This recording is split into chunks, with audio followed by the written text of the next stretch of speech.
৫,০০,০০০ জরিমানা এবং গ্রাম থেকে বের করে দেওয়া, এটি কি রিপন মিয়ার জন্য যথেষ্ট ছিল? গত বৃহস্পতিবার তার নিজ এলাকায় ১৫ বছর বয়সী এক কিশোরীর সাথে আপত্তিকর অবস্থায় এলাকার লোকজন তাকে ধরে ফেলে। আমার প্রশ্ন হলো, যে লোকটি আমাদের আবেগ নিয়ে কনটেন্ট বানিয়ে অনেক জনপ্রিয়তা অর্জন করেছে, আমরা কি একবার ভেবে দেখেছি এই রিপন মিয়ার মন মানসিকতা কেমন? আমি যদ্দূর এখন পর্যন্ত জানতে পেরেছি, এই রিপন মিয়া কম বয়সী মেয়েদের প্রতি যথেষ্ট তার আক্রোশ ছিল। এমনকি প্রেমের প্রলোভন দেখিয়ে মেয়েটিকে দিনের পর দিন এভাবে মেয়েটির সাথে অনৈতিক কাজ সে করত। যখন আমরা সামাজিক যোগাযোগ মাধ্যমে কাউকে ভালোবাসবো বা সাপোর্ট করব, অন্তত জেনে শুনে সেই লোকটিকে আপনারা গ্রহণ করেন, যার কিনা ন্যূনতম মেধা আছে, যার ব্যক্তিত্ব আছে।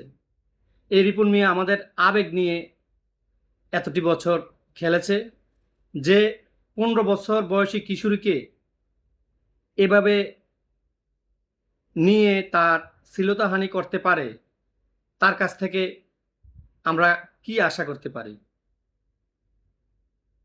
সে বেশ কিছুদিন আগে পাশের এলাকায় জায়গা কিনে বাড়ি নির্মাণ করেছিল। এই বাড়িতে সে ফ্যামিলি নিয়ে বসবাস করছিল।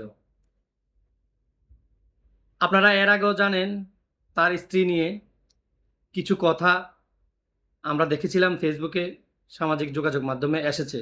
তখন থেকে যদি আমরা রিপন মিয়াকে বয়কট করতাম, তখন হয়তোবা রিপন মিয়া এই কাজগুলা করতে আর সাহস পেত না। এখন যে ৫,০০,০০০ টাকা মেয়েটিকে জরিমানা হিসেবে দেওয়া হয়েছে, আমি মনে করি এটা তার জন্য যথেষ্ট না।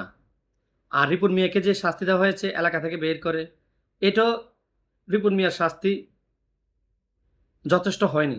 রিপন মিয়াকে আইনের আওতায় এনে একটু শাস্তির বা জবাবদিহিতা তার কাছ থেকে নেওয়া হোক, যাতে পরবর্তীতে করে এরকম রিপন মিয়ারা সমাজে ছোট ছোট কিশোরী মেয়েদেরকে নিয়ে আর খেলা করতে না পারে। তো সকলের কাছে অনুরোধ করব, আপনারা যাকে পছন্দ করবেন অন্তত তার সম্পর্কে একটু জানুন, খোঁজখবর নিন। আর আপনারা একটা জিনিস লক্ষ্য করছেন কি না আমি জানি না, রিপন মিয়া যে কন্টেন্ট তৈরি করত, ওই কন্টেন্টে মানুষ বা সমাজের উপকার আসে এমন কোনো কন্টেন্ট সে তৈরি করতো না। সে তার দৈনন্দিন লাইফস্টাইলগুলাই সামাজিক যোগাযোগ মাধ্যমে সে তার ভাষা দিয়ে উপস্থাপন করত।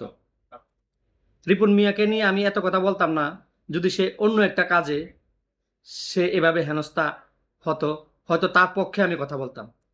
যখনই শুনেছি একজন কিশোরী মেয়েকে নিয়ে সে এই কাজটা করেছে, তখনই আমার বিবেকে বাজছে, একজন সমাজের মানুষ হিসাবে আমার বিবেককে আমি প্রশ্ন করেছি। প্রত্যেকের ঘরে মা বোন আছে, তো যার কন্টেন্ট হাজার হাজার লাখ লাখ মানুষে দেখে, তার কাছ থেকে যদি এই ধরনের কিছু আমরা দেখি, তাহলে আমাদের পরবর্তী প্রজন্ম কি বা পাবে এই সমাজ থেকে? সকলে ভালো থাকবেন, সুস্থ থাকবেন, নিরাপদে থাকবেন। আল্লাহ হাফেজ।